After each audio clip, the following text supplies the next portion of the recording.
Everybody. So I'm going to take you on a tour of some of the companion guides from the past.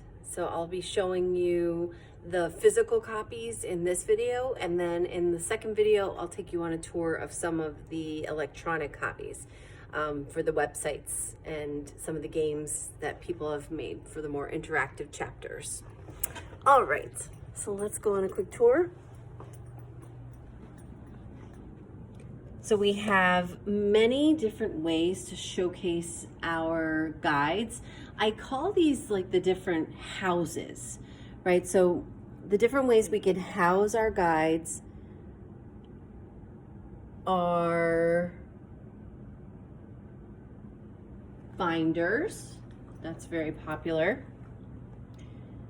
And then if you would like to do something a little bit different, not quite so rigid like a binder, we have things that are basically doing the same job as a binder, but they look a little bit different.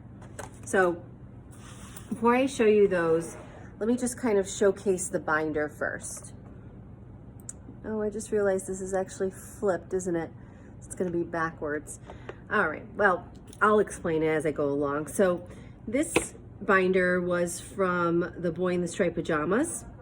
So the person made obviously a cover page, which is one of the requirements of the guide, and they gave it a title, so it needs a creative title, The Fence That Separates. And they drew this picture of the two children that are separated by that fence. All right. So one of the first things you're going to notice when we're building our guide is that we're going to have a table of contents. So we're going to have a table of contents with an introduction, then we're going to name the chapters, and then we're going to have the conclusion.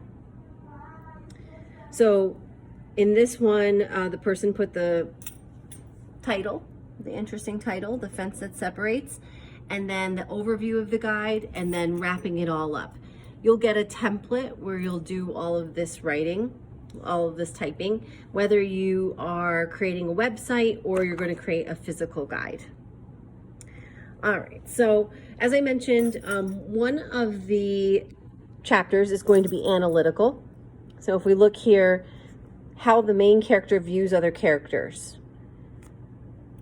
That is an analytical chapter. So this student chose to put that one first. You can put them in any order that you like. Emmy decided to put the picture book for children as her second chapter, so that was her creative chapter. So let's look at her creative chapter. This is one example what you could do for a creative chapter. So she made a children's version of The Boy in the Striped Pajamas, because some of the content can be very, mature for really young children. So she made it something that they could understand and make it a little more clear. And you could see the way that the words are very simple. And she has pictures for each one. This is one of the possibilities for being creative for one of your chapters. All right, so this was an example of a binder that houses the guide. It's usually somewhat popular every year, and so yours will look very much like that if you choose to do the binder. For this one, for Rachel's over here, you can see that sometimes students will choose something that's more thematic, and this was the book, The Raft. So the idea was to make this guide look like, the pages of a book that might have actually been on a raft, like floating, just randomly floating in the water.